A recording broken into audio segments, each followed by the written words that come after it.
जनता party की वरिष्ठ नेता, भारत सरकार में मंत्री स्मृति ईरानी जी आप लोगों को संबोधित करेंगी।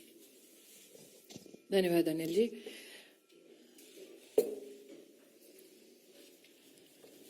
पांच जनवरी को आप सबके सम्मुख पंजाब में प्रधानमंत्री जी की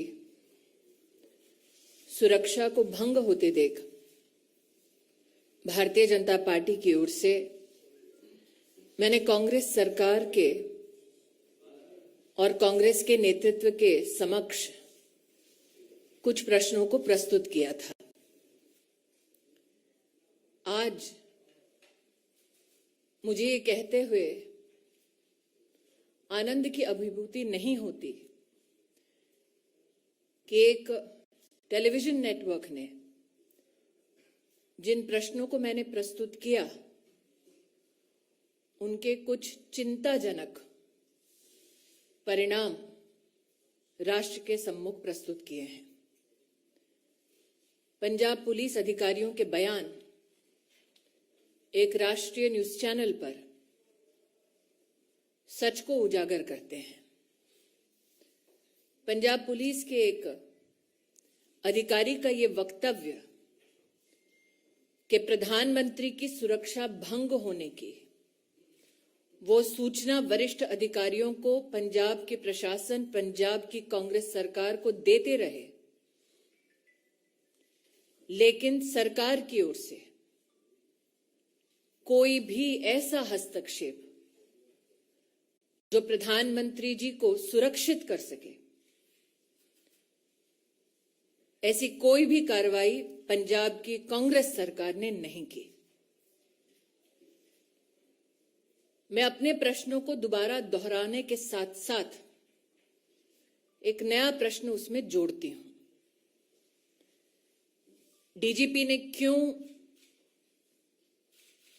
पूरी की पूरी व्यवस्था और रूट सुरक्षित है ऐसा संदेश प्रधानमंत्री जी की सुरक्षा टीम को दिया? पंजाब के वो कौन कांग्रेस की सरकार के आला अधिकारी हैं जो इस सूचना, इस अलर्ट के बावजूद प्रधानमंत्री जी को सुरक्षित करने के लिए कोई भी कदम नहीं उठा रहे थे? पंजाब के आला अधिकारियों को कांग्रेस की सरकार के किस नेता ने आदेश दिया कि पंजाब में प्रधानमंत्री की सुरक्षा को खंडित किया जाए? ये दुर्भाग्य की बात है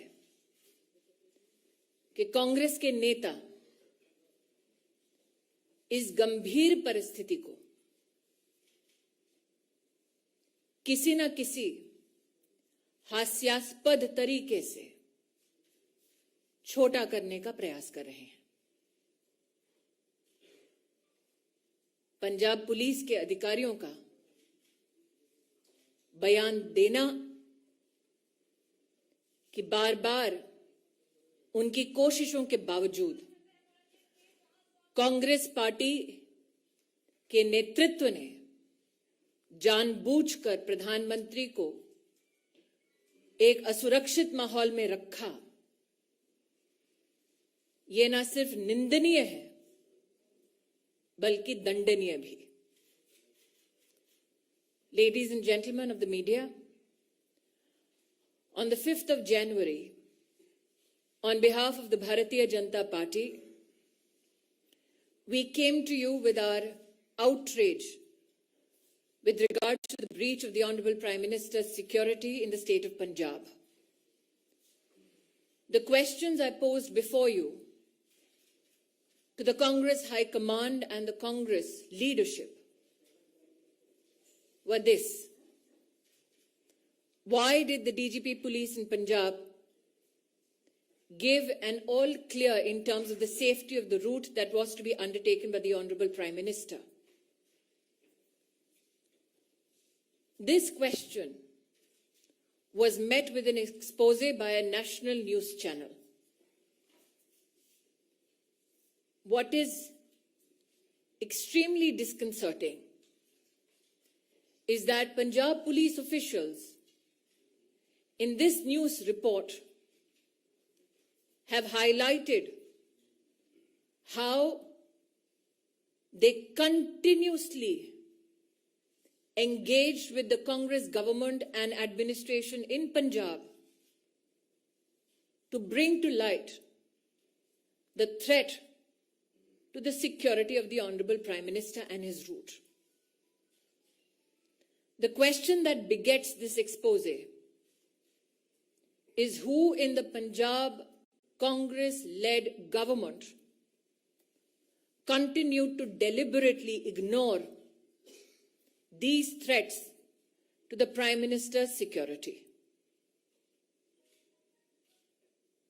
Today, I am joined with and by Shri Anil Baluni to reiterate those very questions to the Congress High Command.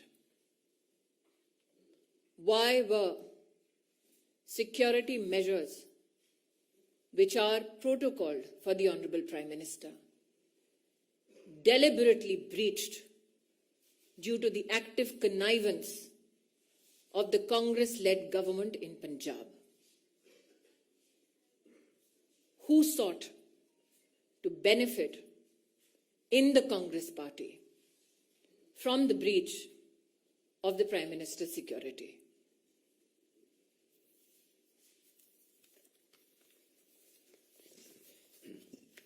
Ravinder जी।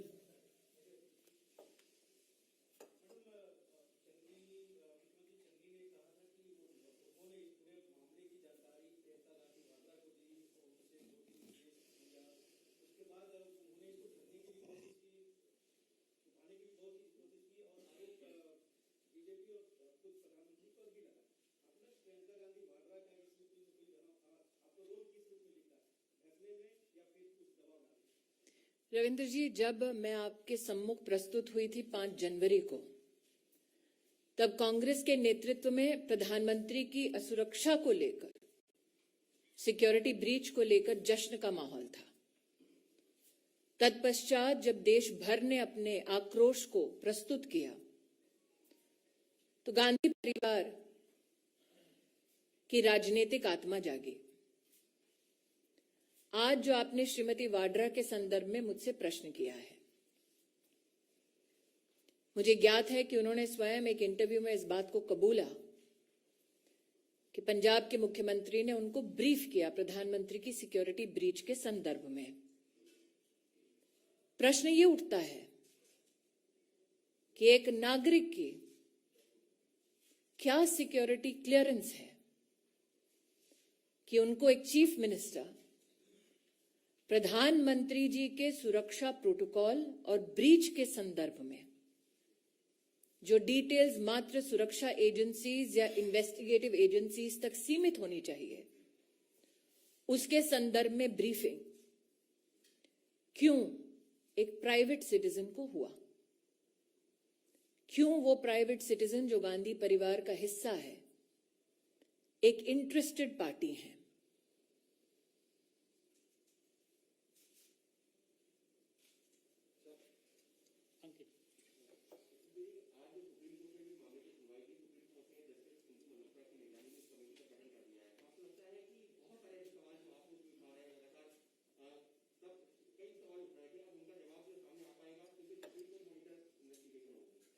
मैं इतना ही कहूंगी कि मैं माननीय सुप्रीम कोर्ट पर टिप्पणी करना उचित नहीं समझती।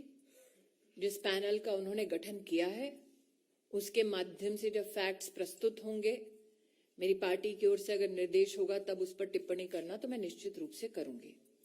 लेकिन जो मैंने रविंद्र जी को कहा, मैं स्तब्ध हूं कि वो अब तक किसी पत्रकार ने पूछा नहीं कि एक साधारण व्यक्ति, उसके पास क्या सिक्योरिटी क्लियरेंस थी और वो क्यों इंटरेस्टेड पार्टी है कि प्रधानमंत्री की सुरक्षा किस प्रकार से भंग हुई, सुरक्षा के प्रधानमंत्री के क्या प्रोटोकॉल हैं, उसके बारे में जानकारी उनको क्यों दी गई? जी Himanshu.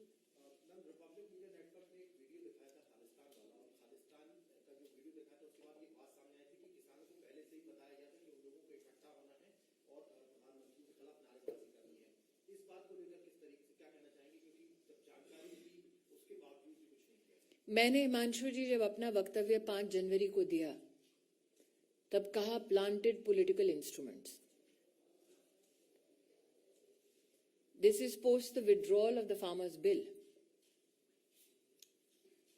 So I again reiterate, who benefited in the Congress party from breaching the Prime Minister's security and putting the Prime Minister at harm?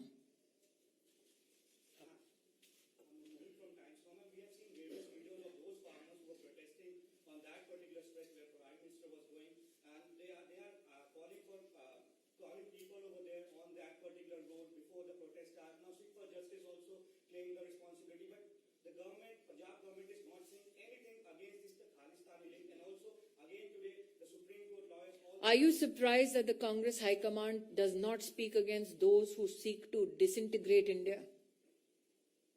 Are you surprised that the Congress leadership will not take a position against those who seek to break India?